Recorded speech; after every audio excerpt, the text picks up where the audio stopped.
Good evening, and welcome to a story that could have changed the world as we know it.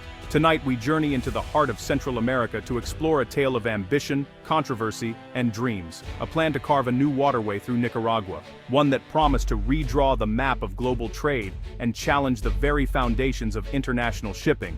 Not long ago, headlines blazed across the world. China to build new Panama Canal in Nicaragua.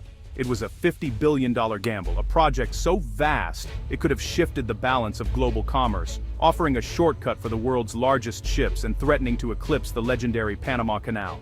In the capital city of Managua, government officials stood side by side with a mysterious Chinese billionaire, Wang Jing. Together, they announced a canal 3 times longer than Panama's and wide enough to accommodate the behemoths of modern shipping. A feat of engineering that would require moving mountains, rerouting rivers, and forever altering the landscape. But the vision didn't stop at a canal. The project promised new ports, international airports, sprawling free trade zones, and luxury resorts. For Nicaragua, one of the poorest countries in the Americas, it was painted as a once-in-a-lifetime opportunity, a chance to leap into the future, create thousands of jobs, and transform its economy overnight. Yet, as excitement grew, so did the questions. Who exactly was Wang Jing, the enigmatic figure at the center of it all? Where would the billions come from to fund such an audacious plan? And most crucially, what would become of Lake Nicaragua, the nation's most precious natural resource and the lifeblood for countless families and fishermen? For every promise of jobs and prosperity, there was an equal measure of fear. Fear of lost land, polluted water, and the erasure of a nation's soul. Rural families faced the threat of displacement, while environmentalists warned of irreversible damage to fragile ecosystems. The grand vision soon collided with a complex and stubborn reality. Construction stalled, machinery sat idle, and the dream of a new canal began to fade into uncertainty. Tonight, we peel back the layers of this extraordinary saga, a nation's hope for a better future, a superpower's ambition to expand its influence, and the profound human and environmental stakes that hung in the balance. The Nicaragua Canal became a flashpoint, a symbol of 21st century development, the promises and perils of globalization, and the high cost of progress in a rapidly changing world. This is more than a story about digging a ditch. It's about power, money, and the future of a country caught between the ambitions of giants and the dreams of its own people. So let's begin by examining the sheer scale of the vision, the powerful backers who made it seem possible, and the hopes and fears that still echo across Nicaragua today. At the heart of this project was Wang Jing, a Chinese telecom tycoon with big ambitions and, allegedly, powerful backers in Beijing. His company, HKND, was granted exclusive rights to build and operate the canal for 50 years, with an option to extend. The price tag, $50 billion, more than Nicaragua's entire economy. The canal would stretch 173 miles, requiring the largest excavation in human history, designed for ships too big for Panama. For China, this was more than business. It was a strategic move, offering a new route for trade and a foothold in America's backyard.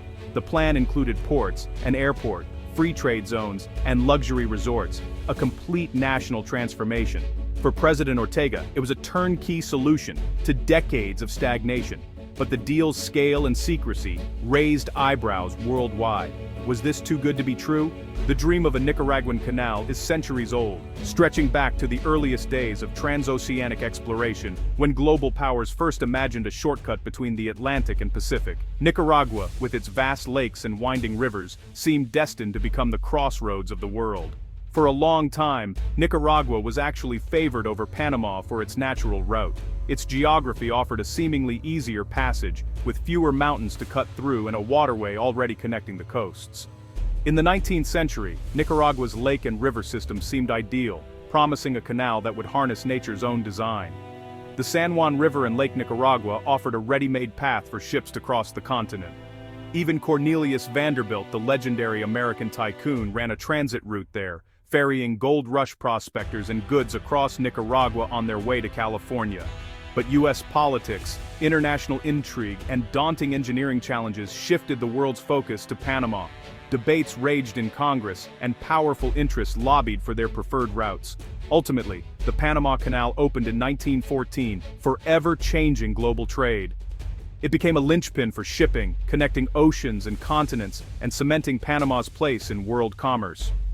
Nicaragua's dream faded, but it never truly died. Generations of Nicaraguans held on to the hope that their country could one day reclaim its place as a global gateway. In the 21st century, a Chinese-backed project reignited this age-old rivalry, promising a canal even bigger and deeper than Panama's, one designed for the new generation of superships that dominate global trade. For Panama, the threat was real and immediate. Their canal is the backbone of their economy, providing jobs, revenue, and international prestige. The mere prospect of a larger competitor just next door forced Panama to accelerate its own expansion, modernizing and widening the canal to stay ahead. Billions of dollars in transit fees and control over hemispheric trade routes were at stake, with both countries vying for a share of the lucrative shipping market. The old dream of Nicaragua became Panama's new nightmare, as the possibility of losing their monopoly on interoceanic trade loomed large. The canal race was back on, with higher stakes than ever before. The world watched as two nations competed for control of the world's most important shipping shortcut. Would Nicaragua finally seize its lost opportunity and fulfill a centuries-old vision, or would Panama's head start and experience keep it on top? The answer remains uncertain, but the rivalry continues to shape the destiny of both nations. For many Nicaraguans, the canal was a miracle in the making. It was more than just a construction project. It was a beacon of hope that promised to transform lives and reshape the destiny of an entire nation. In the hearts of ordinary people, the canal represented a once-in-a-lifetime opportunity, a chance to break free from the cycle of hardship that had defined generations. In a country plagued by poverty, the promise of tens of thousands of jobs was electrifying.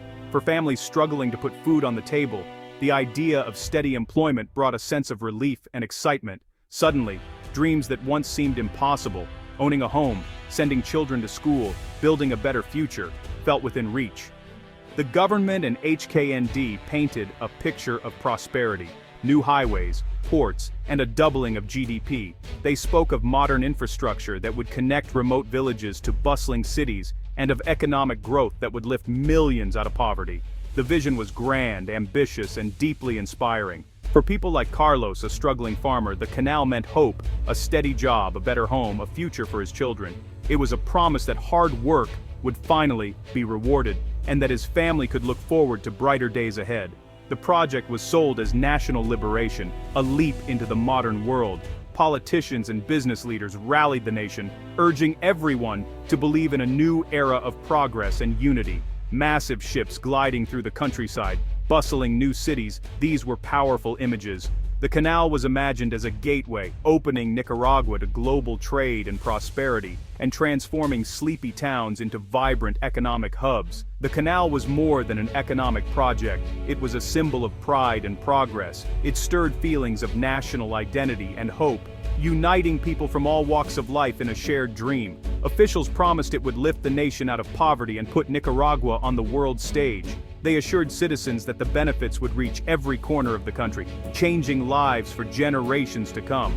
For a government seeking results, the canal was the ultimate promise. It was a bold pledge to deliver prosperity, progress, and a brighter future for all. But behind the hope, doubts lingered. Not everyone was convinced that such sweeping change could come so easily, or that the promises would be kept. Was this vision too good to be true? As excitement grew, so did uncertainty, leaving many to wonder what the future would really hold for Nicaragua. For others, the canal was a nightmare. The route cut through Lake Nicaragua, the region's largest freshwater source and home to rare species. Scientists warned that dredging could contaminate drinking water and devastate the ecosystem. The risk of oil spills from massive tankers loomed large. Up to 120,000 people faced displacement. Farmers, indigenous communities, entire villages. For them, the canal threatened their homes, land, and identity. Maria, an indigenous leader, saw the project as a new form of colonization, foreign powers deciding their fate. The canal would destroy rainforests and protected reserves, threatening jaguars, tapirs, and countless species. Critics called HKND's environmental assessment rushed and inadequate. The fear, Nicaragua might sacrifice its greatest natural treasures for uncertain economic gain. The stakes were not just economic, they were existential. Was the price of progress too high? The canal split Nicaragua in two. Supporters saw hope and jobs, opponents saw disaster and displacement. Protests erupted, farmers, environmentalists, and indigenous leaders marched, accusing the government of selling out the nation. The law granting HKND sweeping powers was called unconstitutional, a giveaway of sovereignty. The government cracked down, branding opponents as unpatriotic and stifling dissent. The debate became a fight for land, water, and the right to be heard. Nicaragua's history of resisting foreign control resurfaced. Now the threat was from China, not the US. Many questioned why their government would hand over so much power for a century. The canal debate forced a reckoning. What is the true price of progress? Was it worth sacrificing sovereignty and dignity? The nation was left divided, its identity at stake. The canal was never just a local project, it was a move on the global chessboard. China sought influence in Latin America, challenging US dominance. A Chinese-controlled canal would shift the balance of power, giving Beijing a strategic foothold near American shores. Washington watched with suspicion, worried about Chinese naval access and control over trade routes. For China, the canal was a new Silk Road, securing shipping lanes and reducing reliance on US-influenced infrastructure. President Ortega tried to play both giants, but Nicaragua risked becoming a pawn in their rivalry. The project highlighted the risks of superpower competition for small nations. Would Nicaragua benefit, or be caught in the crossfire? The stakes were global, but the consequences were deeply local. Even without politics or protests, the canal's engineering and financial hurdles were staggering. Excavating 5 billion cubic meters of earth, enough to bury Manhattan, was unprecedented. HKND had no mega-project experience, and Wang Jing's fortune was a fraction of the cost. Financing was murky. Chinese state banks kept their distance. Without solid backing, most analysts doubted the project's viability. The route crossed earthquake zones and required massive locks. Technical challenges never before attempted. Dredging Lake Nicaragua posed complex engineering and environmental problems. Would there be enough shipping traffic to justify the cost? Many shipping companies were already adapting to the expanded Panama Canal. Critics warned Nicaragua could be left with a half-finished, environmentally scarred project and crushing debt. Was this a monumental leap forward, or a monumental folly? Today, the Nicaragua Canal is a ghost. The groundbreaking ceremony is a distant memory. The promised jobs and machinery never arrived. HKND has faded, and Wang Jing's fortune has dwindled. The $50 billion dream is on indefinite hold. For opponents, there's relief. The threat to Lake Nicaragua and ancestral lands has receded, but the law granting HKND sweeping rights remains, a shadow over the nation's future. For supporters, hope has turned to disappointment and bitterness. The project left a legacy of division and wounds that may take years to heal. The government is silent, and the canal remains a monumental what if. Profound questions linger. Who wins and who loses when ambition meets reality? What is the true price of development, and who decides if it's worth paying?